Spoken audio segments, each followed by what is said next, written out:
Κυρίες και κύριοι, φίλες και φίλοι του καναλιού μας, καλησπέρα. Απόψε είναι Τρίτη, 17 Ιανουαρίου του 2023.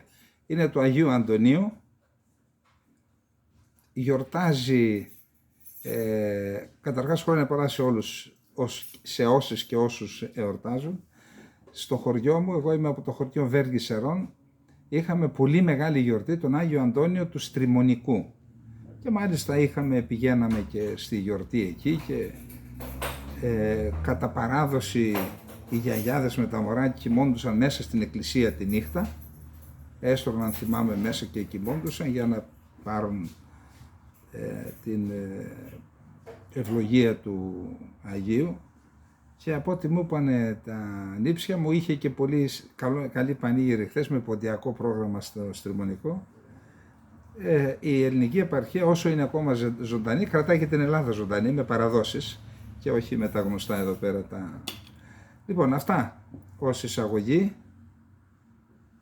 Μακάρι αυτοί που μπορούν και ζουν τις αυθεντικές στιγμές της ελληνικής κοινωνίας που ακόμα υπάρχουν σε ορισμένες περιοχές. Να πάμε τώρα στα θέματα τα γνωστά τα δικά μας.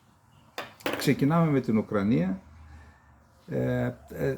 Είδα 2-3 χάρτες να σας πω, υπάρχουν κυρίως δυτικοί είναι οι χάρτες καταστάσεως, ένας αγγλικός, ένας γαλλικός και ένας αμερικάνικος, και μερικές φορές παίρνουμε και από τους ρωσικούς.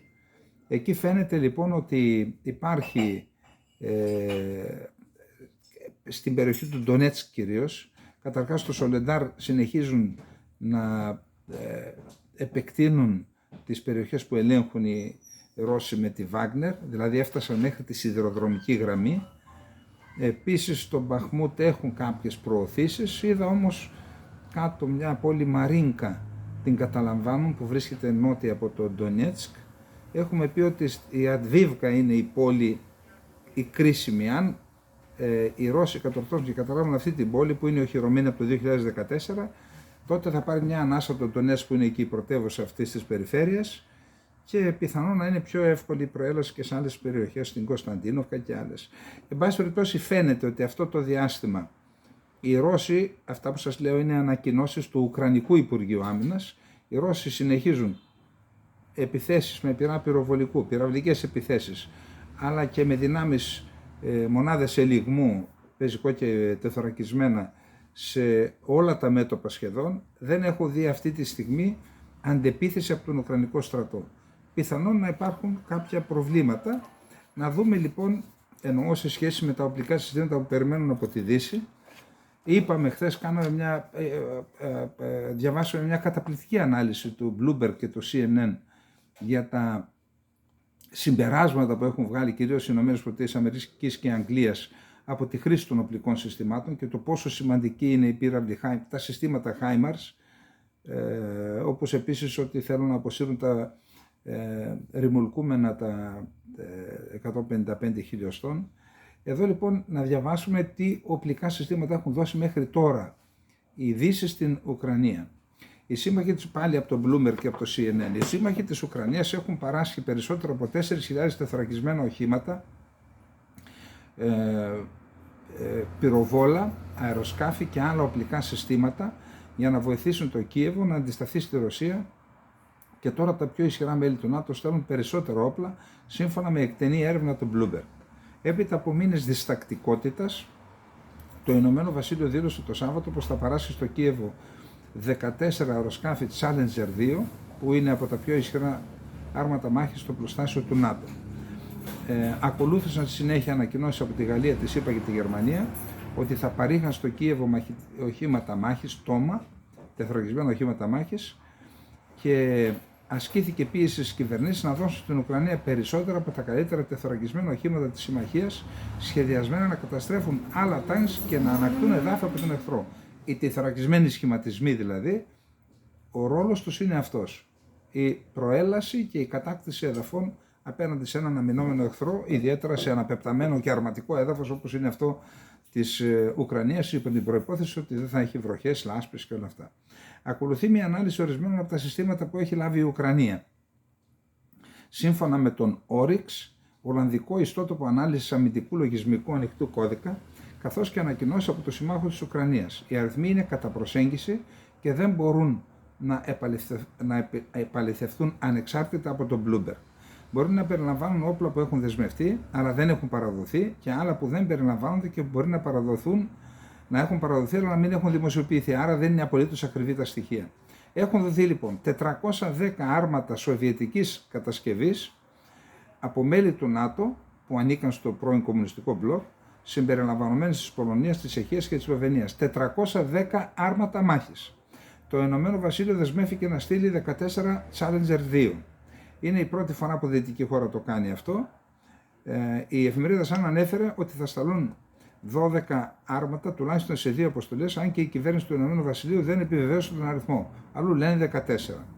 Η Πολωνία υποσχέθηκε να στείλει μία ύλη αρμάτων μάχης Leopard 2, εάν άλλοι σύμμαχοι του ΝΑΤΟ να λάβουν παρόμοια δέσμευση. Είπε δηλαδή, αν το κάνουν άλλοι, θα το κάνω κι εγώ. Δυτικοί συνεχίζονται οι συζητήσεις της ΗΠΑ και τη Γερμανία για το αν θα μπορούσαν να στείλουν επίσης κύρια άρματα μάχης, και η ΗΠΑ και η Γερμανία. Δυτικοί αμυντικοί αξιωματούχοι συναντώνται στις 20 Ιανουαρίου στην αεροπορική βάση Ramstein στη Γερμανία, όπου πιθανότητα θα συζητήσουν την αποστολή περισσότερων αρμάτων μάχης. Εκεί είπαμε θα φάει πίεση και ο Παναγιωτόπουλος, ας πάει με θώρακα αμυντικό. Μέχρι στιγμής ανησυχούν ότι κάτι τέτοιο θα μπορούσε να προκαλέσει απάντηση από τη Ρωσία. 300 συνολικά συμπεριλαμβανομένου 250 σοβιετικής σχεδίασης από πρώην κομμουνιστικά κράτη, 300 τεθωρακισμένα οχήματα μάχης έχουν δοθεί στην Ουκρανία. Σε πρώτη φάση η Γαλλία ανακοίνωσε ότι θα δώσει έναν αριθμό που δεν τον καθόρισε με τα AMH-10RC. Επίσης, η ΗΠΑ και η Γερμανία δήλωσαν ότι θα παράσχουν 50 και 40 οχήματα Bradley η ΗΠΑ και Marder η Γερμανία. Τεθωρακισμένα οχήματα μεταφοράς προσωπικού. Έχουν δοθεί 1.100 τεθωρακισμένα οχήματα μεταφοράς προσωπικού. Από αυτά τα 300 ήταν μη 113 και τα 250 μη 117.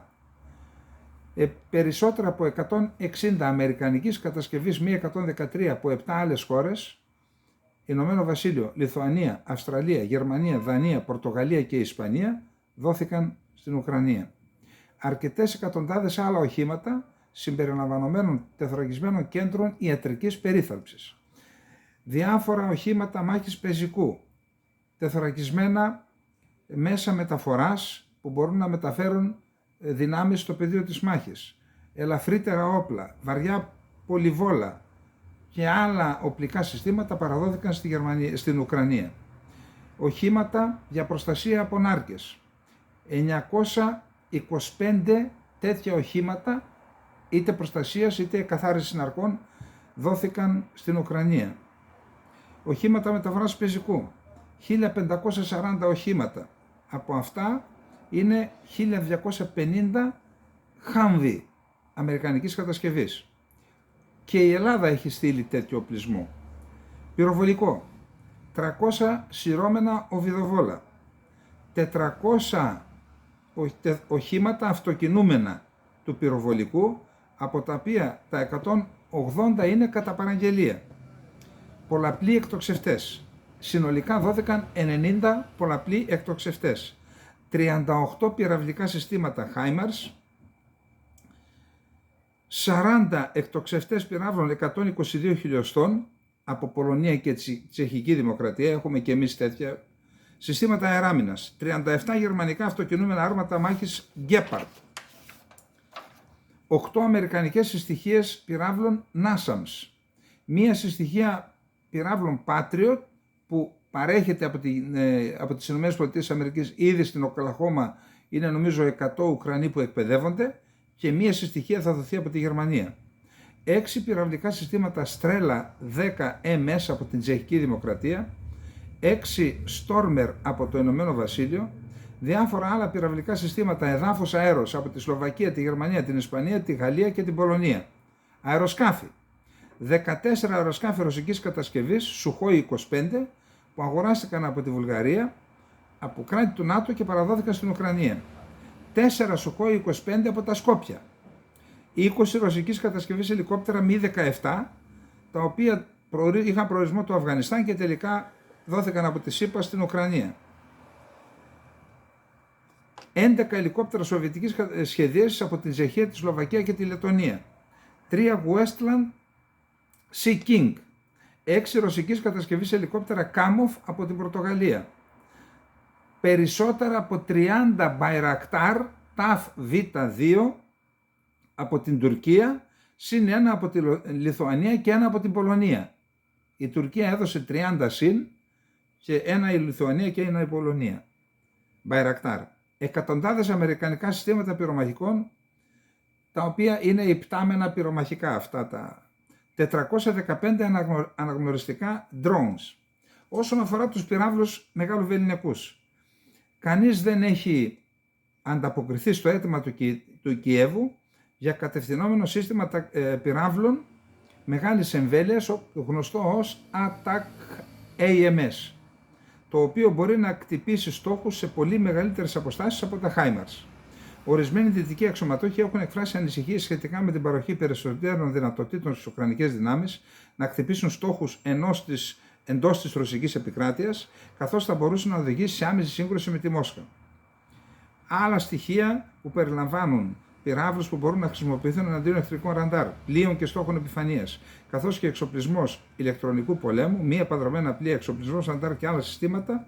Έχουν δοθεί λοιπόν και αυτά τα συστήματα στην Ουκρανία, χωρίς να αναφέρεται ο αριθμός τους. Εδώ λοιπόν αποκτήσαμε μια καθαρή εικόνα για το τι οπλικά συστήματα έχουν δοθεί στην Ουκρανία. Νομίζω ότι ήταν η πρώτη φορά, τουλάχιστον δεν είναι όλα, γνωρίζω πολύ καλά από αυτά που δόθηκαν από την Ελλάδα, ότι δεν είναι όλα. Έχουν δοθεί και άλλα, αλλά εν πάση περιπτώσει αυτά έχουν δοθεί σίγουρα, που σημαίνει ότι έχει δοθεί ένας πολύ μεγάλος αριθμός. Να πάμε τώρα στο επόμενο θέμα μας. Το επόμενο θέμα είναι ένα δημοσίευμα ρωσικό, το οποίο δεν έχουμε κανένα λόγο να αμφισβητήσουμε και οι δυτικοί το έχουν αναπαράγει. Στις 21 Δεκεμβρίου του 2022 το Υπουργείο Άμυνας έδωσε μια εισήγηση στον Πούτιν για την ενίσχυση των ρωσικών ενόπλων δυνάμεων. Συγκεκριμένα σε αυτή την εισήγηση περιλαμβάνονται τα εξής. Πρώτον, ο αριθμός των ενόπλων δυνάμεων θα ανέλθει από 1.150.000 που είναι σήμερα, το 2026 θα ανέλθει στο 1,5 εκατομμύριο προσωπικό. Άρα μιλάμε για μια πολύ μεγάλη, περίπου 40% αύξηση, 35% αύξηση, είναι ένας πολύ μεγάλος αριθμός. Πολύ μεγάλη αύξηση του.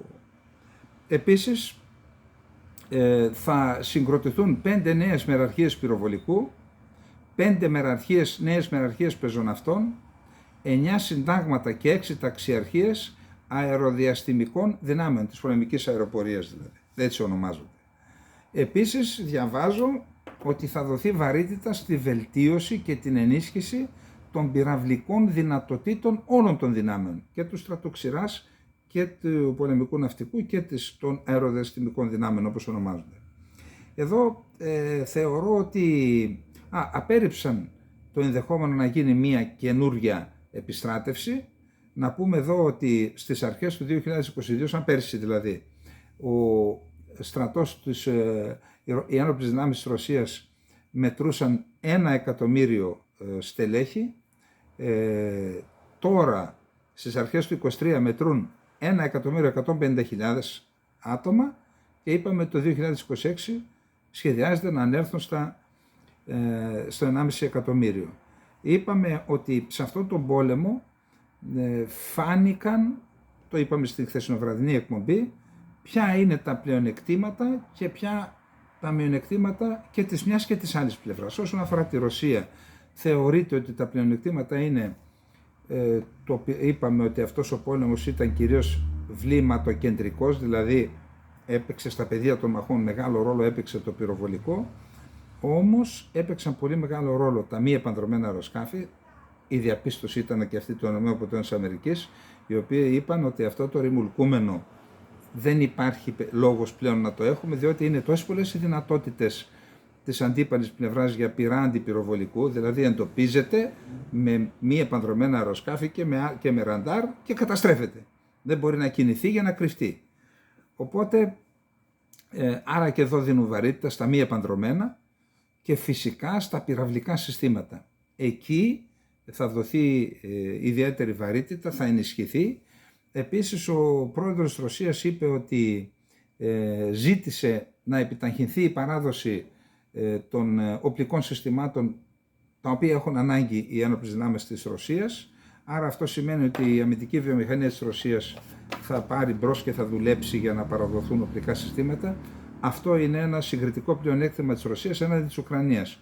Η Ουκρανία περιμένει πότε θα συνεννοηθούν και πότε, άλλος έχει εκλογές, άλλος το έχει παραιτηθεί ο Υπουργός Άμυνας. Στη Γερμανία παραιτήθηκε ο Υπουργός Άμυνας, η οποία είχε κάνει μια ατυχή δήλωση, αλλά δεν θέλει να πάρει απόφαση αυτή για Λέοπαρντ και τελικά φέρνει τον Υπουργό Εσωτερικών της κάτω Ρινανίας Βεσφαλίας, ο οποίος ήταν αντίπαλος του Σόλτς στις εκλογές για το S5. Αυτόν βάζει Υπουργό Άμυνας, δηλαδή έναν έμπερο πολιτικό, ο οποίος έχει μεγάλη εμπειρία κυρίως σε θέματα εσωτερικής ασφάλειας, σαν Υπουργός Εσωτερικών που ήταν. Θα δείτε συνέχεια πράγματα και θάματα γι' αυτό για τη Γερμανία. Εν πάση περιπτώσει, επειδή υπάρχει μια φοιτήτρια μου ζήτησε να απαντήσω ορισμένες ερωτήσεις για τον πόλεμο και μία από αυτές ήταν πως αν το ΝΑΤΟ βγει πιο ενισχυμένο ή όχι από αυτόν τον πόλεμο. Ναι, πιθανόν να βγει πιο ενισχυμένο, αλλά όση ενίσχυση και να παρατηρηθεί από αυτόν τον πόλεμο, η άλλη πλευρά, η ρωσική πλευρά, έχει ένα πλεονέκτημα. Εκεί υπάρχει ένα καθετοποιημένο σύστημα λήψης αποφάσεων και εφαρμογής τους, ενώ στην άλλη πλευρά, παρότι ο ρόλος των ΗΠΑ είναι καθοριστικός και η βούληση καθοριστική, χθες μάλιστα είχε ένα άρθρο που αποδείκνει στην ουσία ότι είναι η παγκόσμια δύναμη, συνεχίζει να είναι οι ΗΠΑ, παρότι αυτό αμφισβητήθηκε πολλάκιστα τα τελευταία χρόνια από πολλούς, καθοριστικός από τη στιγμή που μπορεί και μαζεύει όλον αυτόν τον κόσμο και μπορεί και τους λέει και τι θα κάνουν, σημαίνει ότι είναι ακόμα μια πολύ μεγάλη δύναμη, παγκόσμια δύναμη. Παρ' όλα αυτά όμως υπάρχουν τα ζητήματα. Άλλος λέει: έχω εκλογές σε 2 μήνες. Δεν μπορώ να το πάρω αυτό, θα πέσω. Οπότε δεν μπορεί να πιέσει εκεί. Όταν έχεις να κάνεις με 30 χώρες λοιπόν, έχεις προβλήματα που δεν έχει άλλη πλευρά. Η Ρωσία, είπαμε, ένας αποφασίζει, μια μικρή ομάδα, η ηγετική ομάδα, και αμέσως είναι καθετοποιημένο το σύστημα, αμέσως υλοποιείται. Εδώ λοιπόν αυτό είναι το συγκριτικό πλεονέκτημα αυτή τη στιγμή της Ρωσίας. Ότι εκεί υπάρχει αμυντική βιομηχανία, υπάρχει πολιτική βούληση και να συνεχίσουν τον πόλεμο και να νικήσουν, αλλά και να στηρίξουν τον πόλεμο αναλόγως. Στην άλλη πλευρά, βούληση για να πολεμήσουν έχουν οι Ουκρανοί, είναι γενναίοι στα πεδία των μαχών. Κατά την άποψή μου, σε πολλές περιπτώσεις έδειξαν μεγαλύτερη μαχητικότητα από τους Ρώσους, αλλά έχουν το μειονέκτημα ότι δεν έχουν δική τους αμυντική βιομηχανία και κρέμονται από τη βούληση της κάθε χώρας του ΝΑΤΟ, που είπαμε, και να θέλει άλλος να δώσει. Ορίστε, το αλλού το παραιτήθηκε Υπουργός Άμυνας, μέχρι να πάει ο άλλος, μέχρι να συμφωνήσουν τα 3 κόμματα. Αν η Γερμανία θα αλλάξει τα πιστοποιητικά τελικού χρήστη, τα End User Certifications, στους αυτούς που έδωσε Λέοπαρντ, όλα αυτά λοιπόν είναι προβλήματα που τα βλέπουμε στο μέτωπο. Αυτά λοιπόν με την ενίσχυση του ρωσικού στρατού. Να πάμε στο επόμενο θέμα. Το επόμενο θέμα έχει να κάνει πάλι με την Ουκρανία. Λοιπόν, είπαμε χθες, μάλιστα κάποιος μας έψεξε χθες, μας επέκρινε, λέει μετά από 3 μέρες βρήκατε να πείτε κάτι για τον Δνίπρο, ότι δηλαδή οι θάνατοι οφειλόταν σε λάθος της αεράμινας, τέλος πάντων η αεράμινα η ουκρανική εξέτρεψε τον πύραυλο από εκεί που κατευθυνόταν, έπεσε πάνω στην... Εντάξει, είπαμε ότι δεν κάναμε εκπομπή την Κυριακή, αλλά εν πάση περιπτώσει, εντάξει, δεν είμαστε και επιτελείο να κάνουμε αστραπιαία μετάδοση των πληροφοριών. Τώρα, ο Αρέστοβιτς είναι σύμβουλος του... Ο Αρέστοβιτς λοιπόν είναι σύμβουλος του Ζελένσκι. Αυτός μετά το πολύ νικροκτύπημα στην πολυκατοικία στον Δνίπρο, στην πόλη Δνίπρο, έκανε μια δήλωση και είπε ότι ο πύραυλος εξετράπη και έπεσε πάνω, ο ρωσικός πύραυλος έπεσε πάνω στην πολυκατοικία επειδή αναχαιτίστηκε από την Ουκρανική αεράμινα. Επειδή είπαμε ότι στον πόλεμο δεν σκοτώνεις μόνον τους αντιπάλους, σκοτώνεις και την αλήθεια. Επειδή θεωρήθηκε αυτό ότι δεν βολεύει την Ουκρανία, δέχθηκε απίστευτες επιθέσεις, πιέσεις και φυσικά υποχρεώθηκε σε παραίτηση. Για να δούμε τι ακριβώς είπε. Ο Αρέστοβιτς δέχθηκε σφοδρή κριτική αφού δήλωσε ότι η πολυκατοικία στο Δνίπρο κατέρευσε από ουκρανικό πύραυλο. Την παραίτησή του από τη θέση του Συμβούλου του Ουκρανού Προέδρου υπέβαλε ο Αλεξέη Αρέστοβιτς μετά τα σφοδρά πυρά που προκάλεσε η παραδοχή του ότι η κατάρρευση της πολυκατοικίας στο Δνίπρο, που είχε ως αποτέλεσμα το θάνατο 41 ανθρώπων, προκλήθηκε από πύραυλο ουκρανικής αεράμινας. Λέει, έγραψα μία επιστολή παραίτησης. Θέλω να αποτελέσω ένα παράδειγμα πολιτισμένης συμπεριφοράς. Κάνεις ένα θεμελιώδης λάθος, τότε παραιτήσει. Αναφέρει στην προσωπική του σελίδα στο Facebook ο Αρέστοβιτς. Ζητώ ειλικρινή συγγνώμη στα θύματα και τους συγγενείς τους, τους κατοίκους του Δνίπρο και σε όλους όσους πληγώθηκαν βαθιά από την πρόωρα ανθασμένη εκδοχή μου για τον λόγο για τον οποίο ο ρωσικός πύραυλος έπληξε ένα κτίριο κατοικιών. Υπενθυμίζεται ότι ο Αρέστοβιτς υποστήριξε ότι μέρος της πολυκατοικίας του Δνίπρο κατέρευσε εξαιτίας της πτώσης μέρους πυράβλου από την Ουκρανική αεράμινα. Η τοποθέτηση αυτή προκάλεσε την έντονη κριτική της Ουκρανικής κοινής γνώμης. Μάλιστα, ο βουλευτής του Ουκρανικού Κοινοβουλίου Αλεξέη Κοντζαρέγκο ανακοίνωσε ότι αρχίζει τη συλλογή υπογραφών για την απομάκρυνση του Αρέστοβιτς από τη θέση του Συμβούλου του Προέδρου της Ουκρανίας Ζελένσκι με την κατηγορία της προδοσίας. Σημειώνεται ότι η Ουκρανία έχει κατηγορήσει τη Ρωσία για το πλήγμα στο Δνίπρο, με τη Μόσχα να απορρίπτει κατηγορηματικά τις εις βάρος της κατηγορίας και να υποστηρίζει ότι ουδέποτε πλήττει κατοικημένες περιοχές και κοινωνικές υποδομές. Αναφερόμενος μάλιστα στο πυραυλικό χτύπημα στο Δνίπρο, ο πρόεδρος της Ουκρανίας Ζελένσκι ανέβασε μια ανάρτηση στο Telegram ζητώντας τη μέγιστη δυνατή συνοχή του ελεύθερου κόσμου. Τώρα χρειαζόμαστε ακόμα μεγαλύτερη συνοχή σε όλο τον ελεύθερο κόσμο και αυτός είναι ο μόνος τρόπος για να τερματιστεί η επιθετικότητα πλήρους κλίμακας και ο ολοκληρωτικός τρόμος. Η ενέργεια του αγωνιζόμενου κόσμου θα πρέπει να εξασθενήσει. Δεν θα πρέπει να εξασθενήσει. Να πούμε ότι επειδή σε αυτόν τον πόλεμο της προπαγάνδας συμμετέχουν ενεργά οι πρώτοι διδάξαντες, ποιοι είναι οι πρώτοι διδάξαντες? Οι Άγγλοι. Το Βρετανικό Υπουργείο Άμυνας εξέδωσε ανακοίνωση μετά από όλα αυτά, καταρχάς για ποιο λόγο να κάνει αυτή τη λανθασμένη δήλωση ο σύμβολος του Ζελένσκι. Τι σημαίνει σύμβολος? Σημαίνει ότι όλα τα χαρτιά από όλες τις υπηρεσίες πηγαίνουν στο Ζελένσκι. Στο σύμβολο δηλαδή. Διάβασε ο άνθρωπος και είπε την αλήθεια. Αν δεν λέμε την αλήθεια, κύριε Αρέστοβιτς, στον πόλεμο σκοτώνουμε την αλήθεια. Λέμε αυτό που εξυπηρετεί τα σχέδιά μας.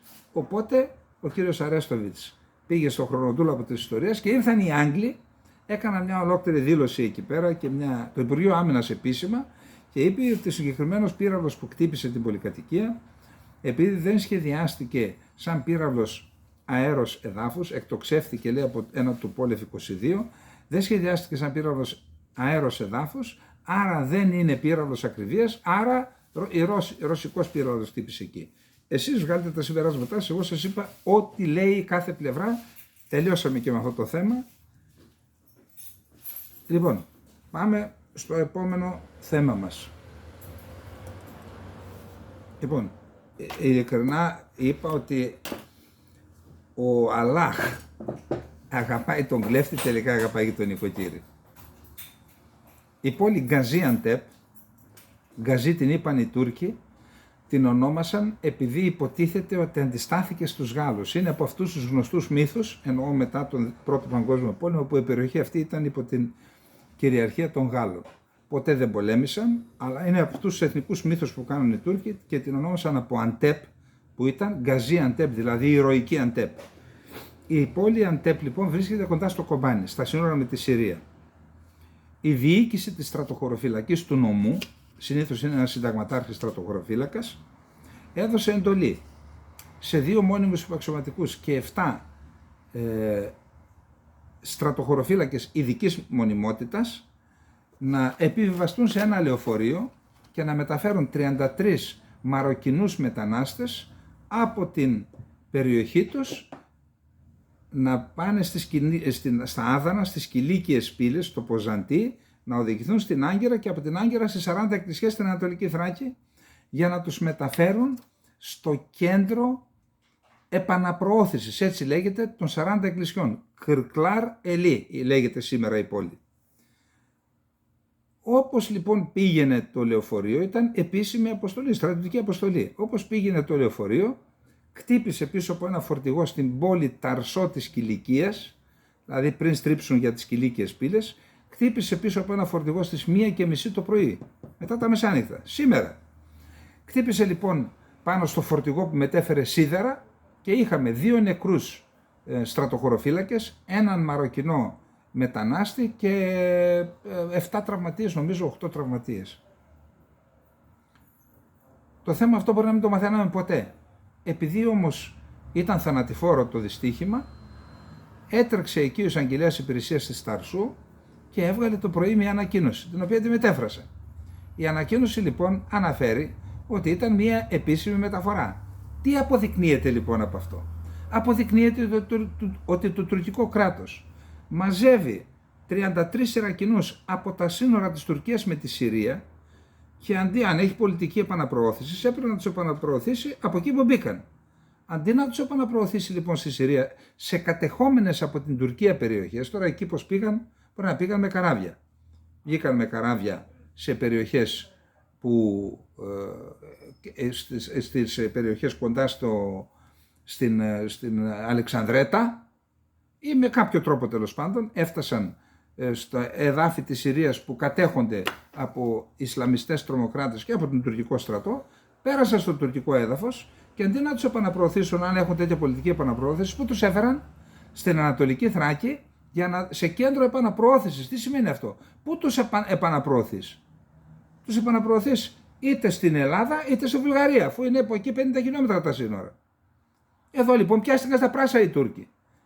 Πιστεύω λοιπόν το Ελληνικό Υπουργείο Εξωτερικών και το Υπουργείο Μετανάστευσης, εν πάση περιπτώσει και ο τύπος, έχουμε αγγλόφωνη καθημερινή, δεν ξέρω αν έχουμε αγγλόφωνο, νομίζω και το πρώτο θέμα, εδώ έχουμε μεγάλη παινία, διότι βράζουμε στο ζουμί μας, λες και είμαστε μόνοι σε αυτόν τον κόσμο.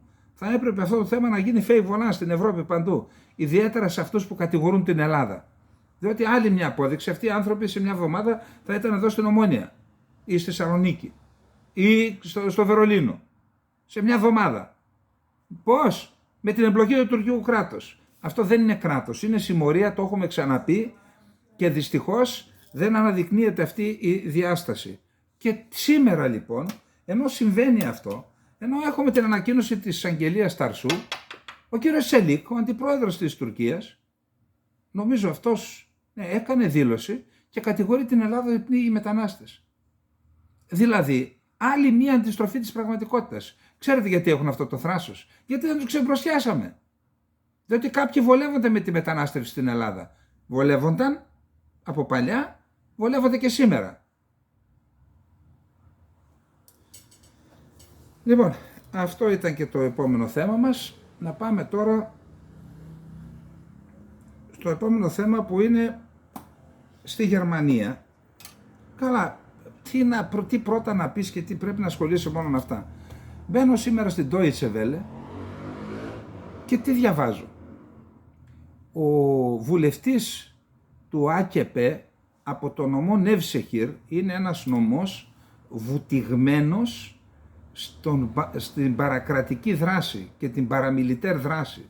Δηλαδή η νομαρχία, νομάρχης αυτή την νομαρχία ήταν ο φοιτητής, ο οποίος έβαλε την υποτιθέμενη βόμβα στο υποτιθέμενο σπίτι του Μουσταφά Κεμάλ στη Θεσσαλονίκη, μετά την έκρηξη της οποίας οι Τούρκοι είχαν στήσει τον μηχανισμό, τον παρακρατικό και παραμιλιτέρ μηχανισμό, και έκαναν τα γεγονότα τη νύχτα των κρυστάλλων της Κωνσταντινούπολης 6-7 Σεπτεμβρίου του 1955 και κατέστρεψαν τον ελληνισμό της Κωνσταντινούπολης και της Σμύρνης.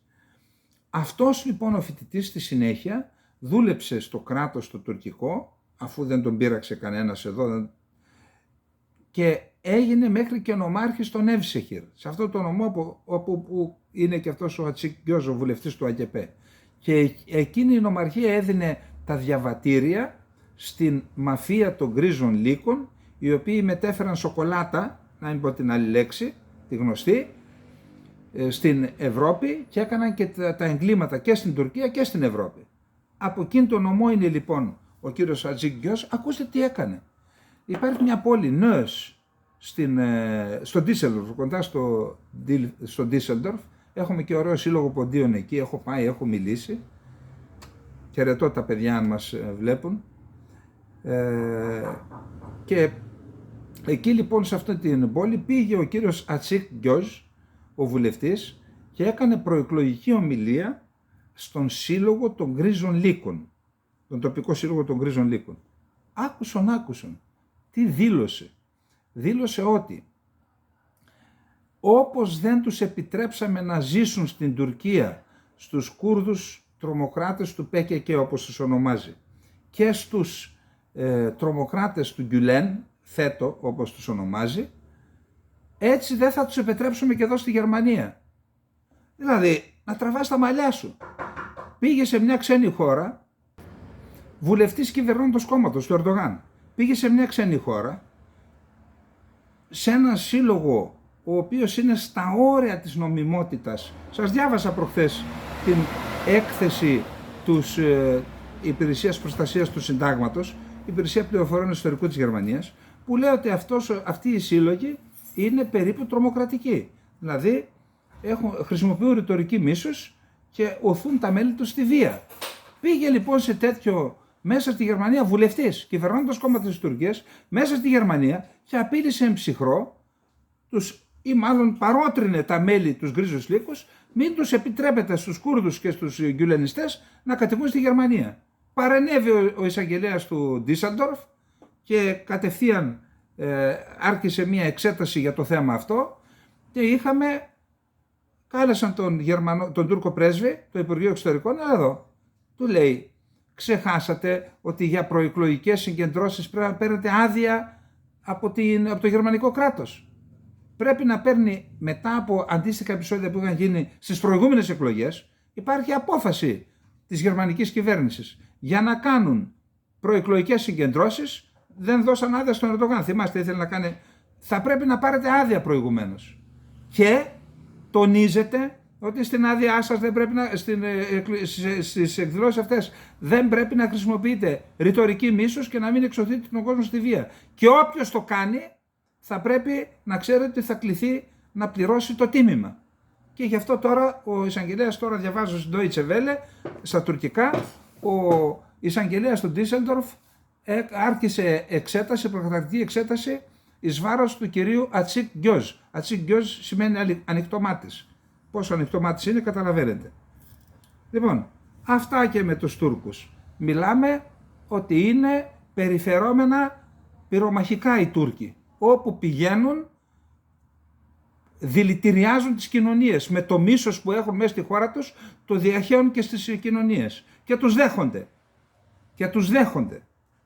Λοιπόν, προχωράμε πάλι. Nordic Monitor. Εδώ να δείτε.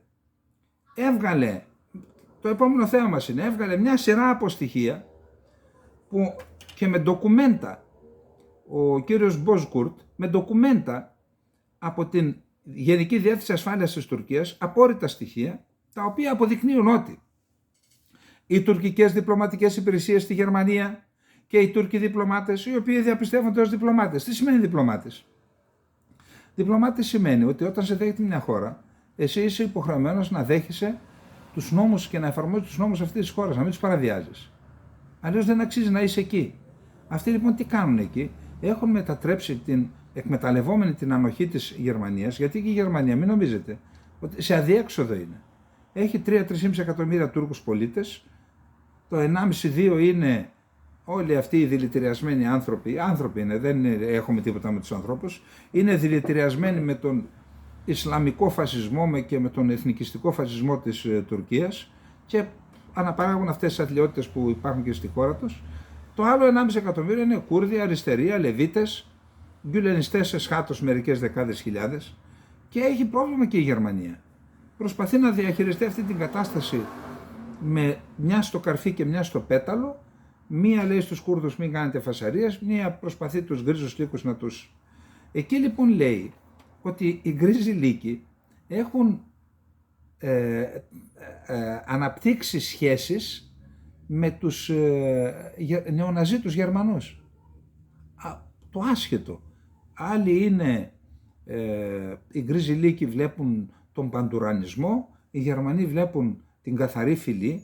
Καθαρή φυλή λένε, για καθαρή φυλή μιλούν και οι δυο, αλλά για δυο διαφορετικές καθαρές φυλές. Τώρα πώς ο ένας δέχεται τον άλλον, άρια φυλή λένε οι μεν, τουρκοφυλή λένε οι άλλοι, τουρανικοί, τώρα πώς δέχονται. Απάντως υπάρχουν και οργανώσεις μάλιστα, κοινές οργανώσεις, όπως είναι συνεργαζόμενες οργανώσεις, και λέει το άρθρο του Nordic Boardington, όσοι θέλετε μπορείτε να το δείτε στο infognomon μεταφρασμένο, υπάρχουν και τα ντοκουμέντα της Γενικής Διεύθυνσης Ασφάλειας της Τουρκίας, που αναφέρει με ονόματα, με ανθρώπους που έχουν συλληφθεί από το γερμανικό κράτος, έχουν καταδικαστεί για κατασκοπία, με πηγές τουρκικών διπλωματικών αρχών, και την υπηρεσία πληροφοριών φυσικά. Άλλος δούλευε για την τουρκική στρατοχωροφυλακή. Η διεύθυνση πληροφοριών της τουρκικής στρατοχωροφυλακής έχει δικά της δίκτυα στην Τουρκία. Γιατί τα αναφέρομαι αυτά? Λοιπόν, αυτά τα αναφέρομαι για να ξυπνήσουν και οι δικοί μας, γιατί εδώ πληροφορούμε ότι υπάρχουν άνθρωποι οι οποίοι δεν είναι Τούρκοι, αλλά είναι ελεγχόμενοι και χειραγωγούμενοι από την Τουρκία και δρούν εδώ ως μετανάστες, και πρέπει να ξυπνήσουν και οι ελληνικές αρχές εσωτερικής ασφάλειας, όλες, όποιες είναι αυτές, και να παρακολουθήσουν. Αφού η Τουρκία κάνει αυτά στη Γερμανία, τι πιστεύετε δεν τα κάνει στην Ελλάδα? Και μάλιστα τα κάνει και με εντεταλμένα όργανα μέσα από την πρεσβεία και από το προξενείο στη Θεσσαλονίκη. Τώρα να μην αναφερθώ τι γίνεται και εκεί, τι ανοχή υπάρχει για συγκεκριμένους τύπους εκεί, πόσα χρόνια τους ανεχόμαστε. Λοιπόν, πάμε στο επόμενο θέμα μας. Έχουμε πει αρκετές φορές ότι η Τουρκία σχεδιάζει να κάνει μια επιχείρηση στη Συρία. Υπάρχει άποψη και στο ελληνικό και εδώ σε ελληνικούς διπλωματικούς κύκλους, για να μην πω στο Υπουργείο Εξωτερικών, ότι ο Ερντογάν θα επιχειρήσει να κάνει κάτι μέχρι τις εκλογές, να αντιστρέψει την κατάσταση δηλαδή. Διάβαζα σήμερα δύο δημοσκοπήσεις. Η μία δημοσκόπηση φέρνει πίσω τις συμμαχίες. Η μία είναι η συμμαχία Ερντογάν με τους ακροδεξιούς εθνικιστές και η άλλη είναι τα 6 κόμματα. Των 6 κομμάτων πάει 50 τόσο, δηλαδή 15-16 μονάδες διαφορά και 40 του Ερντογάν. Εγώ, επειδή ήταν και 1500 άτομα μόνο, σε ένα 1500 άτομα κάνω και οι ελληνικές εταιρείες δημοσκοπήσεων σε μια χώρα 10 εκατομμυρίων. Τώρα 1500 άτομα σε μια χώρα 80 εκατομμυρίων δεν τη θεωρώ σοβαρή. Εγώ πιστεύω ότι είναι γύρω στο 40, 41, 42 και οι δύο πολιτικοί σχηματισμοί. Εκεί βρίσκονται και θα παίξει στις εκλογές καθοριστικό ρόλο το Κουρδικό κόμμα με το 10, 12, 15%. Αυτό είναι. Εν πάση περιπτώσει, θεωρούν λοιπόν εδώ διπλωματικοί κύκλοι ότι ο Ερντογάν θα επιχειρήσει να κάνει κάτι για να αντιστρέψει τα πράγματα. Και μάλιστα υπάρχουν και κάποια σενάρια εδώ για την Ελλάδα. Εγώ δεν θέλω να αναφερθώ σε αυτά, δεν τα πολύ πιστεύω. Καταρχάς δεν πιστεύω ότι με μια κίνηση μπορεί να αντιστραφεί αυτό το κλίμα. Τώρα είναι δυνατόν, αν έχει διαμορφωθεί 2-3 μήνες πριν από τις εκλογές, γιατί έχουμε 14 Φεβρουαρίου, 14 Μαρτίου, 14 Απριλίου, 14 Μαΐου, είναι 4 μήνες, σκάρτη. Εάν λοιπόν σε 4 μήνες μπορεί να γυρίσει το κλίμα και να ανακτήσει, να γυρίσει μια κατάσταση και να πάρει 10 μονάδες, εγώ πάντως γίνονται ενέργειες, υπάρχουν συζητήσεις με την Gazprom, νομίζω ότι ήδη συμφώνησαν να δώσουν φυσικό αέριο, αυτό είναι μια, ας πούμε επιτραπεί, μια πάσα που κάνει ο Πούτιν στον Ερντογάν. Ανακοίνωσε ο Ερντογάν ότι θα βγει ότι βρέθηκε κοίτασμα το Τούνα, νομίζω, κοίτασμα Τούνα, δηλαδή Δούναβης, στον εύξηνο πόντο $1 τρισεκατομμυρίου, θεωρώ ότι είναι υπερβολή αυτό, αλλά μπορεί να πει ο ψηφοφόρος, εντάξει, άμα είναι εκεί θα το πάρω και με σένα και με τον άλλον. Δεν το πιστώνεται απολύτως ο Ερντογάν αυτό. Εν πάση περιπτώσει, θεωρώ λοιπόν ότι θα επιδιώξει να βάλει 200, 300, 500 λεωφορεία και να δείξει ότι με Σύρους μετανάστες να πει ορίστε, τους φιλοξενήσαμε, τους στέλνουμε πίσω με τη βούλησή τους και όλα αυτά, και να πάρει μια ανάσα για την τουρκική κοινωνία που χάνει ψήφους ο Ερντογάν από αυτό. Υπάρχει και η πιθανότητα να κάνει μια επιχείρηση στη Συρία και να παρουσιάσει μια στρατιωτική νίκη. Τα έχουμε δει αυτά. Για να δούμε τι λέει ο Μασλούμ Κομπάνι. Ο Μασλούμ Κομπάνι είναι ο στρατιωτικός διοικητής των Κούρδων της Συρίας. Λοιπόν, τι λέει για το θέμα αυτό? Λαμβάνουμε σοβαρά υπόψη τις απειλές της Τουρκίας. Αναμένουμε επίθεση τον Φεβρουάριο. Το Κομπάνι είναι ο πιθανός στόχος, δηλώνει ο διοικητής των Κουρδικών Συριακών Δημοκρατικών Δυνάμεων Μασλούμ Αμπντί Κομπάνι. Η τουρκική ηγεσία έχει στείλει το μήνυμα ήδη από τον περασμένο Νοέμβριο ότι θα μπορούσε ανα πάσα στιγμή να εξαπολύσει μια νέα χερσαία στρατιωτική επιχείρηση κατά των Κούρδων της Συρίας, την κατά σειρά τέταρτη μεγάλη τέτοια επιχείρηση από το 2016 μέχρι σήμερα. Ο Τούρκος προεδρικός εκπρόσωπος Ιμπραήμ Καλίν και ο Υπουργός Άμυνας της Τουρκίας Χουλουσί Ακάρ έχουν μεταξύ άλλων επαναλάβει τις τελευταίες ημέρες ότι αυτή η νέα επαπειλούμενη στρατιωτική επιχείρηση των Τούρκων εντός της Συρίας θα μπορούσε να λάβει χώρα ανα πάσα στιγμή, χωρίς βέβαια να μπορεί να προβλέψει κανείς ότι η Τουρκία διανύει παράλληλα προεκλογική περίοδο με τις επόμενες κάλπες να είναι λίγους μήνες μετά, το είπαμε. Το θέμα των επόμενων τουρκικών κινήσεων στη Συρία αναμένεται να συζητηθεί κατά τη συνάντηση που θα έχουν στις 18 Ιανουαρίου, σε 2 μέρες, στην Ουάσιγκτον, Μπλίνκεν και Τσαβούσογλου. Οι Αμερικανοί από την πλευρά τους έχουν πολεμήσει όλα τα προηγούμενα χρόνια από το 2014 και μετά στο πλευρό των Κούρδων ενάντια στις δυνάμεις των τρομοκρατών του ISIS. Οι Ρώσοι από την άλλη μεριά που διατηρούν στρατιωτικές βάσεις στη Συρία έχουν στηρίξει το καθεστώς Άσαντ. Όσο για την Τουρκία του Ερντογάν, εκείνη συνεργάζεται με τους τρομοκράτες του ISIS και έχει εξαπολύσει επιθέσεις κατά των Κούρδων της Συρίας, έχει συγκρουστεί και με τον Άσαντ, τον οποίο όμως τώρα επιχειρεί να προσεγγίσει και πάλι, όχι με τις ευλογίες, με την πίεση του Πούτιν. Ο Πούτιν θέλει να βάλει τον Ερντογάν να τα βρει με τον Άσαντ, να προκαλέσει τη δυσφορία της Ουάσιγκτον, να εκδιώξει τους Κούρδους από την Συρία, να εκδιώξει και τους Αμερικανούς, και έτσι η Τουρκία να πιάσει, η Ρωσία να έχει με ένα σπάρο 2 τριγώνια. Και θα απαλλαγεί από την παρουσία των Αμερικανών στη Συρία και θα ανοίξει, θα διευρύνει το χάσμα των σχέσεων μεταξύ της Τουρκίας και των ΗΠΑ. Καθώς η Τουρκία αποδέχεται τις απαιτήσεις του Κρεμλίνου για προσέγγιση με την κυβέρνηση του Σύρου Προέδρου Μπασάρ Αλ-Άσαντ, υπάρχει αυξανόμενη ανησυχία μεταξύ των Κούρδων ότι θα μπορούσε η Ρωσία να επιτρέψει στην Τουρκία να επιτεθεί κατά των Κούρδων της Συρίας, γράφει η δημοσιογράφος Αμπερίν Ζαμάν στον ιστοχώρο Al-Monitor. Μιλώντας στην Al-Monitor και στην Αμπερίν Ζαμάν, ο Μασλούμ Αμπντί Κομπάνι δηλώνει ότι περιμένει μια επίθεση από την Τουρκία μέσα στο Φεβρουάριο. Λαμβάνουμε σοβαρά υπόψη τις απειλές της Τουρκίας, αναμένουμε επίθεση το Φεβρουάριο, το Κομπάνι είναι πιθανός στόχος. Η Τουρκία οδεύει προς εκλογές και γνωρίζουμε ότι ο Ερντογάν θέλει να συσπυρώσει την εθνικιστική υποστήριξη και να εξασφαλίσει την εθνική υποστήριξη, και ο Ερντογάν φαίνεται να πιστεύει ότι μια νέα επίθεση στη Ροζάβα μπορεί να εξυπηρετήσει αυτό το σκοπό. Και υπογραμμίζει ότι οι Κούρδοι της Συρίας δεν αποτελούν απειλή για την Τουρκία, με την οποία αντιθέτως θέλουν να έχουν ειρηνικές σχέσεις. Δεν είμαστε το PKK. Δεν έχουμε οργανικούς δεσμούς με το PKK. Απορρίπτουμε αυτές τις κατηγορίες, διευκρινίζει ο διοικητής των Κουρδικών Συριακών Δημοκρατικών Δυνάμεων. Ο Μασλούμ Αμπντί Κομπάνι προειδοποιεί πάντως στην τουρκική πλευρά ότι οι δυνάμεις του θα αντισταθούν αν δεχτούν επίθεση.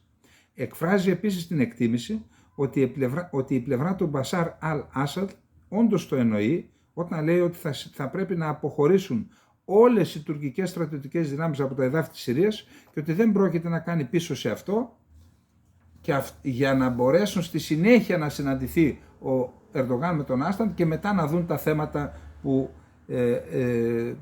θέλει ο Ερντογάν και περιμένει από τον Άσαντ και από την Συρία. Να το ξαναπούμε. Η Τουρκία δεν απειλείται στρατιωτικά από το Κομπάνι και από την περιοχή που ελέγχουν οι Κούρδοι. Απειλή για την Τουρκία είναι οι δημοκρατικοί θεσμοί που έχουν εφαρμοστεί σε αυτό το απριόρι κράτος, το de facto κράτος που υπάρχει εκεί, που λειτουργεί από το 2014, όπου όλοι οι λαοί έχουν δικαίωμα διδασκαλία στη μητρική γλώσσα, συμμετέχουν στην τοπική αυτοδιοίκηση, συμμετέχουν στην κυβέρνηση, στα υπουργεία, όλοι ισότιμα, και άντρες και γυναίκες. Αυτό είναι η απειλή για την Τουρκία. Διότι αν αυτό το μοντέλο εφαρμοστεί, και για τον Άσαντ είναι μοντέλο, αλλά η Συρία έχει πιο φιλελεύθερο καθεστώς από την Τουρκία και πιο ανεκτικό απέναντι στο διαφορετικό, είτε στις εθνότητες διαφορετικές, είτε στις θρησκευτικές και τις εθνικές ομάδες. Αλλά είναι απειλή κυρίως για την Τουρκία η δημοκρατία και γι' αυτό θέλει να την εξαλείψει, να γίνουν όλοι σαν τα μούτρα τους. Λοιπόν, αυτό ήταν και το επόμενο θέμα, σοβαρό θέμα πιστεύω. Πάμε τώρα πάλι σε άλλα δυνατά ζητήματα. Λοιπόν, ο Κιλισδάρογλου είναι ο αρχηγός του μεγαλύτερου κόμματος από τους 6 της αντιπολίτευσης. Εκεί λοιπόν, ξέρετε ότι στην Τουρκία υπάρχει μία οργάνωση παραστρατιωτική, παραμιλιτέρ, η οποία ονομάζεται Σαντάτ. Την έχει δημιουργήσει ένας απόστατος συνταγματάρχης, ο οποίος τον αποστράτευσαν οι Κεμαλικοί επειδή θεωρείται Ισλαμιστής, είναι φίλος με τον Ερντογάν, έχει αρκετές χιλιάδες ενόπλους, έχει παρουσία σε αρκετές περιοχές και στο Λιβύη και στη Σομαλία και στο Κατάρ και στην Αρμενία, όπου η Τουρκία έχει ενδιαφέρον, δηλαδή λειτουργεί κατά τα πρότυπα της Βάγνερ, η Σαντάτ, ή κατά τα πρότυπα της Αμερικανικής, πώς τη λένε, BlackRock, πώς τη λένε, δεν θυμάμαι. Λοιπόν, αυτή η ομάδα λοιπόν, μέλη αυτής της ομάδας έκαναν ένα βίντεο και απειλούν τον Κιλισδάρογλου. Δηλαδή ο Ερντογάν, που παραπονείται επειδή του κρέμασαν ένα ομοίωμα χωρίς να υπάρχουν λέξεις και παρένεση προς τη βία στο μήνυμα, είπαν ότι όλοι οι δικτάτορες, όπως ο Μουσολίνι κρεμάστηκε ανάποδα, έτσι θα κρεμαστείς και εσύ. Δεν είπαν θα σε κρεμάσουμε εμείς. Εδώ λοιπόν ο Ερντογάν έχει ξεσαλώσει.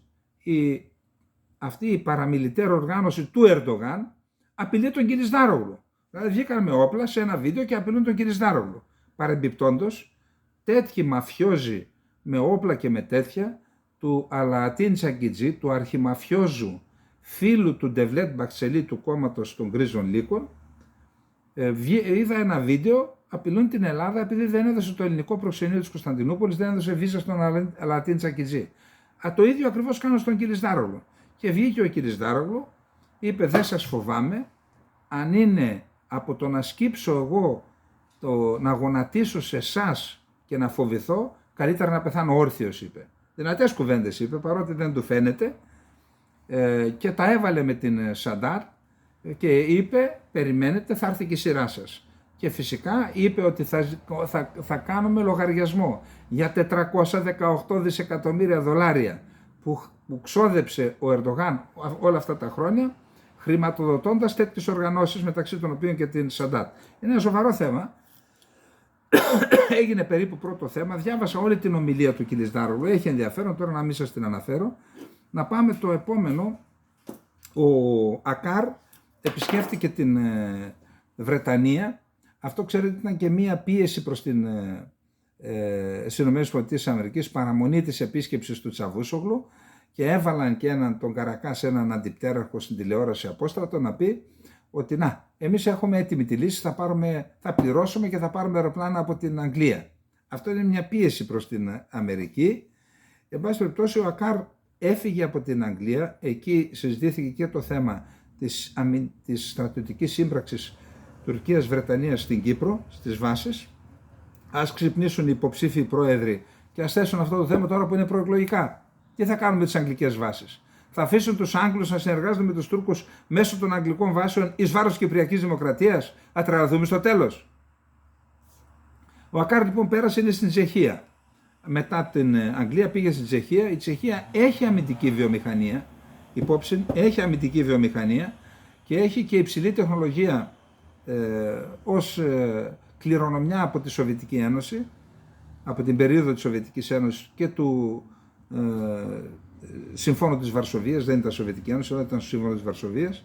Άρα πήγε εκεί ο Ακάρ να κάνει συζητήσεις και συνομιλίες για να πάρει τεχνολογία για την τουρκική αμυντική βιομηχανία, και μια που αναφερόμαστε στην τουρκική αμυντική βιομηχανία, από εκεί από την Τσεχία εκτόξευσε απειλές εναντίον του Μπαμπατζάν, του Αλή Μπαμπατζάν, πρόεδρος του κόμματος Ντέβα, ο οποίος είπε: είναι απαράδεκτο όλοι οι πόροι του τουρκικού κράτους να διοχετεύονται στην Μπαϊκάρ. Η Μπαϊκάρ είναι η βιομηχανία του Μπαϊρακτάρ, του γαμπρού του Ερντογάν, που κατασκευάζει τα μη επανδρομένα αεροσκάφη, Ακιτζή, Μπαϊρακτάρ και όλα αυτά. Και λέει: είναι απαράδεκτο, δεν μπορεί να πηγαίνουν, λέει, όλα τα λεφτά απευθείας εκεί, χωρίς κανένα διαγωνισμό, χωρίς κανέναν έλεγχο. Αυτό, λέει, νοθεύει και τον ανταγωνισμό.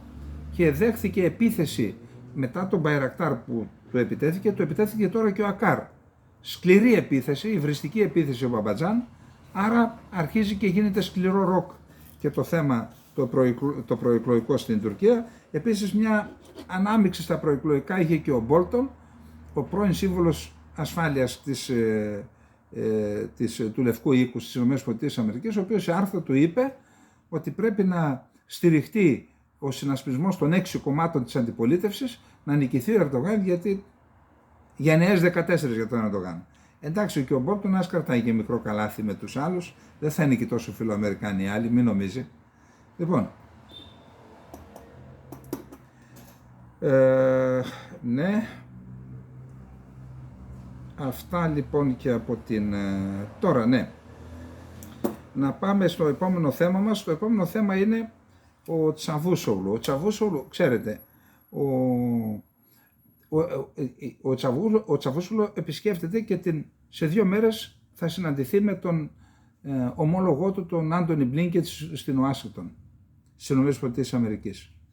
Όμως είναι περίεργο, ξέρουμε την ατζέντα εκεί, η ατζέντα είναι Σουηδία-Φινλανδία στο ΝΑΤΟ, η ατζέντα είναι F-16, η ατζέντα είναι να μην εισβάλλει η Τουρκία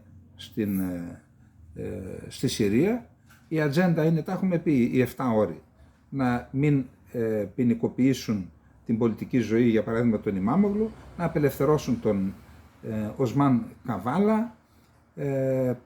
7 όροι τους έχουμε πει 2-3 φορές, δεν χρειάζεται. Ενώ λοιπόν συμβαίνουν αυτά και ενώ υπάρχει μια προετοιμασία και έχουν ψιλοπέσει οι τόνοι, είναι αλήθεια, και εναντίον της Ελλάδας, είδαμε ότι ο Ερντογάν, παρουσία του Τσαβούσογλου σήμερα, συναντήθηκε με τον Υπουργό Εξωτερικών του Ιράν και κλεισμένων των θυρών και δεν έγινε και καμία δήλωση. Τώρα, έχει να κάνει με μια αναμενόμενη επιχείρηση στη Συρία και προσπαθούν να πάρουν το OK. Έχει να κάνει με κάτι άλλο, μια ρύθμιση που πιθανόν να προβεί και να κάνει η Τουρκία για να καθησυχάσει τις ΗΠΑ, δεν ξέρω τι είναι. Πάντως, το να κάνεις ενώ πρέπει να λειτουργείς κατευναστικά, να δημιουργείς ένα κλίμα εμπιστοσύνης, πας να αναθερμάνεις τις σχέσεις με τις ΗΠΑ και 2 μέρες πριν συναντάσαι με τον Υπουργό Εξωτερικών του Ιράν, εκτός και αν ο Υπουργός Εξωτερικών του Ιράν θέλει να δώσει στον Τσαβούσογλου ένα μήνυμα να μεταφερθεί στις ΗΠΑ, το κρατάμε και αυτό. Λοιπόν, πάμε τώρα στο τελευταίο θέμα μας, μια που τελείωσε και ο χρόνος. Εδώ είναι ένα ωραίο θέμα, δώρο θα έλεγα στους φίλους του. Η Μπαρτσίν Γινάντς είναι μια δημοσιογράφος στην Τουρκία που κάνει διπλωματικό ρεπορτάζ, έγκυρη διπλωματική συντάκτης, γράφει στο TAF24 ένα ιστότοπο, έχει σχέση με διπλωματικούς κύκλους και πολιτικούς κύκλους στην Άγκυρα. Έγραψε ένα άρθρο το οποίο έχει πολύ πλούτο πληροφοριών σε σχέση με τα F-35 και τα F-16 της Ελλάδας και της Τουρκίας και το τι παίζεται γύρω από αυτό το ζήτημα. Λοιπόν, για να το διαβάσουμε, το μετέφρασα σήμερα, για να το διαβάσουμε.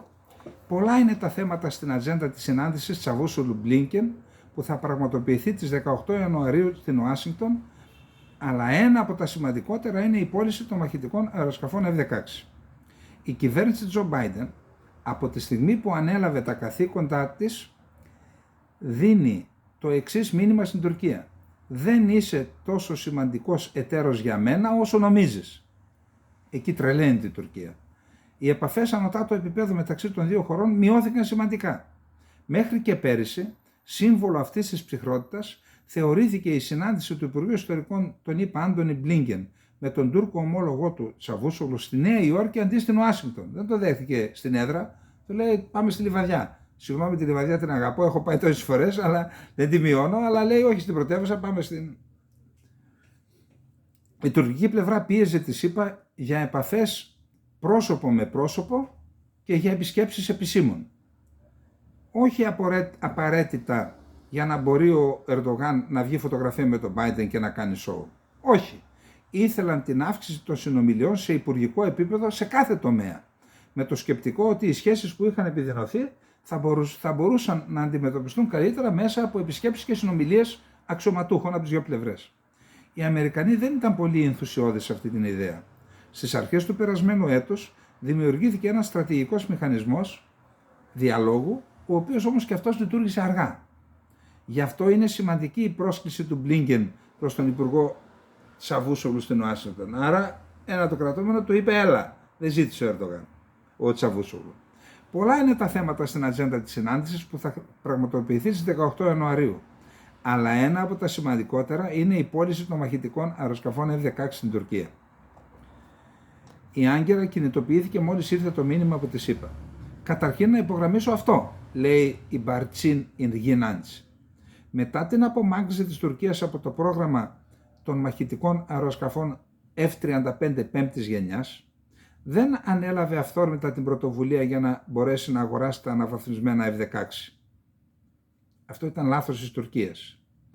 Όταν λοιπόν η Άγκυρα έλαβε μηνύματα από την Ουάσιγκτον μέσω ανεπίσημων καναλιών, ότι και η Αμερικανική διοίκηση θα έβλεπε θετικά αν έρθει ένα τέτοιο αίτημα, δηλαδή άφησε, κάντε εσείς το αίτημα, είπαν οι Αμερικανοί, τότε μόνο η τουρκική πλευρά έφερε στο προσκήνιο το αίτημα για αγορά 40 νέων F-16 και kit εξυγχρονισμού άλλων 80 αεροσκαφών, σύνολο 120. Κατά τη γνώμη μου, λέει η Τουρκάνα δημοσιογράφος, οι Αμερικανοί ακολούθησαν μια έξυπνη στρατηγική με το δικό τους τρόπο.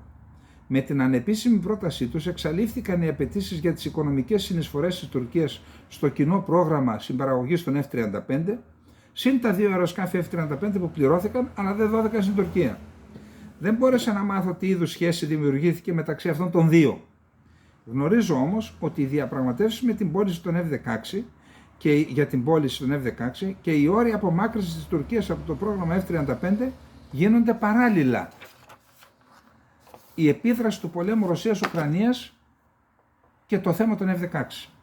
Οι δηλώσεις για τη θετική άποψη της διοίκησης Biden για την πώληση των F-16 στην Τουρκία, την αναβίωση της τουρκοαμερικανικής αμυντικής συνεργασίας και το ενδεχόμενο αυτό να δώσει νέα ενέργεια στις σχέσεις των δύο χωρών, δημιούργησαν έναν αέρα επιφυλακτικής αισιοδοξίας στην Άγκυρα. Η επίθεση της Ρωσίας στην Ουκρανία άνοιξε ένα παράθυρο ευκαιρίας, ιδίως όσον αφορά την διάλυση της αντιτουρκικής τάσης που υπάρχει στο Κογκρέσο. Υπήρχε η προσδοκία το κλείσιμο των στενών από την Τουρκία σε πολύ σύντομο χρονικό διάστημα και η επιτυχία των Μπαϊρακτάρ τις πρώτες μέρες του πολέμου. Τις πρώτες μέρες, μετά τα εξουδετερώσαν οι Ρώσοι. Μήπως μπορεί κανένας που έχει ανοιχτούς διάβλους με τους Ρώσους να μας πει πώς τα εξουδετερώσαν ούτως ώστε να μην λειτουργήσει ούτε ένα σε περίπτωση που. Μήπως. Άρα, υπήρχε η προσδοκία ότι επειδή η Τουρκία έκλεισε τα στενά και πήρε μια ανάσα το ΝΑΤΟ, η επιτυχία των Μπαϊρακτάρ αλλά και η πιο φιλοκρανική στάση της Άγκυρας θα αμβλύνει τις αντιρρήσεις που μπορεί να προέρχονται από το Κογκρέσο για τα F-16. Επιπλέον, η κυβέρνηση θα μπορούσε να πει στο Κογκρέσο ότι αυτή η πώληση είναι σημαντική για την ενίσχυση της ανατολικής πτέρυγας του ΝΑΤΟ έναντι της Ρωσίας. Όταν είσαι αγκαλιά με τη Ρωσία δεν μπορείς να το πεις αυτό. Ωστόσο, η παράταση του πολέμου έβαλε αυτό το παράθυρο ευκαιρία σε μια διαδικασία που θα οδηγήσει στο κλείσιμο, όχι στη διεύρυνσή του. Δηλαδή, όσο παρατείνεται ο πόλεμος, η Τουρκία δεν μπορεί να παίξει αυτό το διπλό παιχνίδι. Το ότι η Τουρκία άνοιξε έναν ανεπνευστικό σωλήνα στη Ρωσία και μπλοκάρει τη διεύθυνση του ΝΑΤΟ, ανακούφισε τα αντιτουρκικά λόμπι που περίμεναν στη γωνία την Τουρκία. Η προσβλητική ρητορική ενίσχυσε τα αντιτουρκικά λόμπι. Εν τω μεταξύ, ο Έλληνας Πρωθυπουργός Μητσοτάκης που πήγε στη ΣΥΠΑ είπε «Μην πουλάτε αεροπλάνα σε αυτούς τους επιθετικούς Τούρκους» και μόλις επέστρεψε έκανε αίτηση η Ελλάδα για να πάρει τα F-35.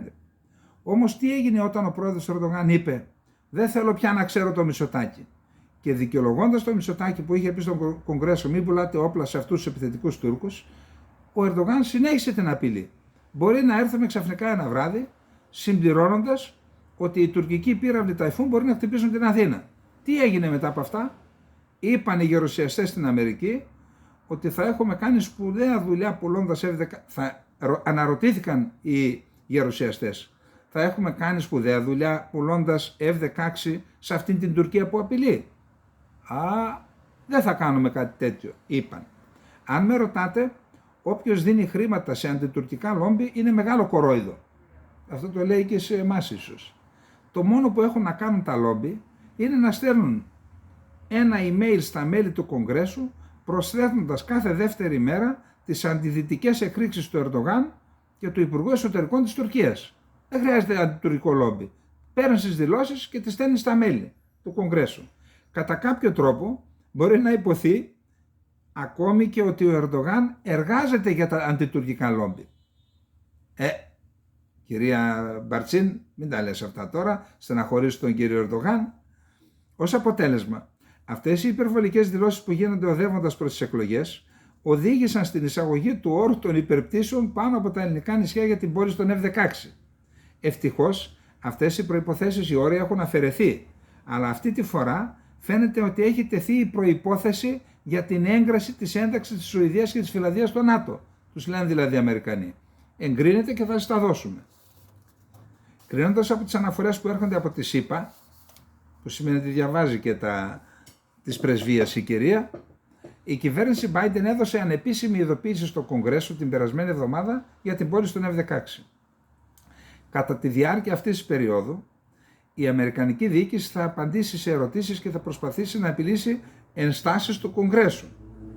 Τελικώς, η διοίκηση, η κυβέρνηση θα στείλει το επίσημο αίτημα μόλις βεβαιωθεί ότι θα περάσει εύκολα από το Κογκρέσο.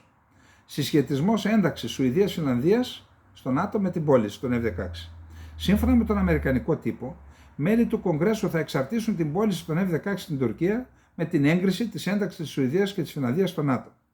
Αν πάμε λίγους μήνες πίσω, οι Αμερικανοί έλεγαν σιγά σιγά στην τουρκική πλευρά, παρόλο που δεν δημιουργούμε μια σύνδεση μεταξύ των δύο ως διοίκηση, η καθυστέρηση στη διεύρυνση του ΝΑΤΟ θα είναι ένας από τους λόγους για να υποβληθούν ενστάσεις όταν έρθει το αίτημα της πώλησης στο Κογκρέσο.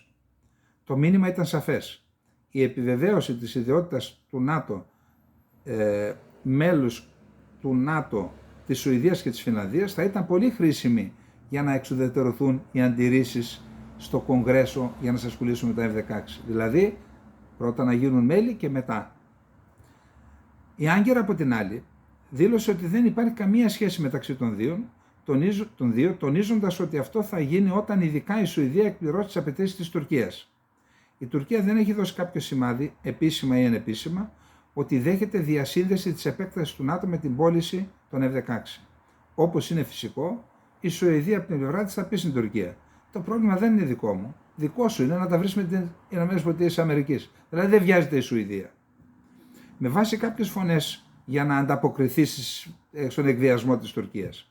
Με βάση κάποιες φωνές στην Άγκυρα, η Τουρκία είπε ή αναμένεται να πει στη ΣΥΠΑ: δώσε μας εσύ την έγκριση για τα F-16 και θα εγκρίνω και εγώ την είσοδο στο ΝΑΤΟ. Εντάξει, δεν είναι Αμερικανάκοι οι Αμερικανοί, όπως νομίζανε και εδώ κάποτε και οι Τούρκοι. Πρώτα θα πεις εσύ το ναι και μετά εγώ θα δώσω την άδεια. Έτσι πιστεύω ότι θα γίνει. Δεν παίρνω εγώ την απόφαση. Σε κάθε περίπτωση, σε αυτή τη φάση, η Άγκυρα φαίνεται να έχει ρίξει εντελώς τον μπαλάκι στην Αμερικανική διοίκηση και είναι στο χέρι της να πείσουν το Κογκρέσο ή να το παρακάμψουν και να εγκρίνουν την απευθείας πώληση. Α δούμε. Το σημείο αυτό έρχεται στο προσκήνιο η πώληση των F-35 στην Ελλάδα. Σύμφωνα με τον πρώην πρέσβη της Τουρκίας στην Ουάσιγκτον, Ναμίκταν, η Αμερικανική διοίκηση έκανε την ανεπίσημη κοινοποίηση της πώλησης των F-35 στην Ελλάδα και F-16 στην Τουρκία, ταυτόχρονα συνδέοντας αυτά τα δύο.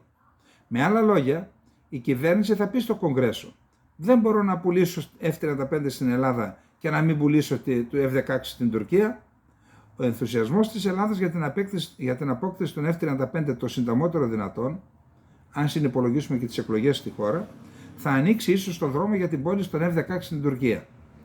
Εάν πραγματοποιηθούν και οι δύο πωλήσεις, αφήνω στους ειδικούς της άμυνας να μας πούν πώς θα επηρεαστεί η ισορροπία στην αεροπορική δύναμη των δύο χωρών στο Αιγαίο. Πουλώντας F-35 στην Αθήνα, οι ΗΠΑ θα εξασφαλίσουν την πώληση του F-16 στην Τουρκία, ενώ θα δώσουν και το μήνυμα στην Άγκυρα: δίνω το αεροπλάνο υψηλής τεχνολογίας στην Αθήνα, το οποίο δεν έδωσα σε εσάς. Πάρτε το μήνυμα. Λοιπόν, εγώ πιστεύω ότι είναι εξαιρετικά πλούσιο σε πληροφορίες το άρθρο που μετέφρασα. Έχει πολλά. Μπορεί να μας δώσει τη δυνατότητα να ερμηνεύσουμε και διάφορα που γίνονται εδώ ή θα γίνουν στην Ελλάδα, ή θα δούμε δυστυχώς την Ελλάδα να προσπαθεί να πείσει ίσως το λόμπι να μαλακώσει λίγο κενά. Αυτό εξάγεται, ο να μην κτάν στην ουσία αυτό λέει, και το επιχείρημα θα είναι το εξής. Ορίστε, σας δίνω ένα αεροσκάφος F-35 πέμπτης γενιάς, το καλύτερο αεροσκάφος στον κόσμο, έτσι παρουσιάζεται τέλος πάντων, να μην μπούμε σε λεπτομέρειες. Οι Τούρκοι θα έχουν ένα αεροσκάφος μια μισής γενιάς, μιας γενιάς κατώτερο. Εσείς θα έχετε το πάνω χέρι στην περιοχή. Τι τους θέλετε τώρα τους όρους και τα μη δίνετε F-16. Αυτό σαν επιχείρημα, εγώ δεν λέω ότι πρέπει να υποχωρήσουμε. Εγώ κάνω τώρα, συγγνώμη που λέω εγώ τώρα, αλλά όλες τις ενισχύω όσο μπορώ με τους 45.000 ακολούθους που έχω στο Twitter, ενισχύω όσο μπορώ την καμπάνια εναντίον της πώλησης των F-16. Αλλά αυτό δεν σημαίνει ότι δεν έχω και δεν προσπαθώ να ερμηνεύσω και την επιχειρηματολογία και πώς αυτή η επιχειρηματολογία θα επηρεάσει και την Ελλάδα, πιθανόν και το λόμπι. Λοιπόν, αυτά για απόψε. Πλούσια ήταν και η εκπομπή μας. Να πω πάντως ότι ο Φινλανδός IPEX σήμερα δήλωσε ότι αφού οι Αμερικανοί θα δώσουν τα F-16 στην Τουρκία, και η Τουρκία πρέπει να άρει το βέτο για μας. Διασύνδεση λοιπόν. F-16 με άρση του βέτο για Σουηδία και Φινλανδία, και F-16 με F-35. Να πω το τελευταίο, μία Τουρκάλα έκανε αίτηση στο Πανεπιστήμιο της Στοκχόλμης για να κάνει νομίζω μεταπτυχιακό, κάτι τέτοιο. Και ένας καθηγητής απέρριψε την αίτησή της με το αιτιολογικό ότι προέρχεται από μία χώρα η οποία μπλοκάρει την είσοδο της Σουηδίας στο ΝΑΤΟ. Είδα ότι το Πανεπιστήμιο την πήρε τηλέφωνο ο Τσαβούσογλου.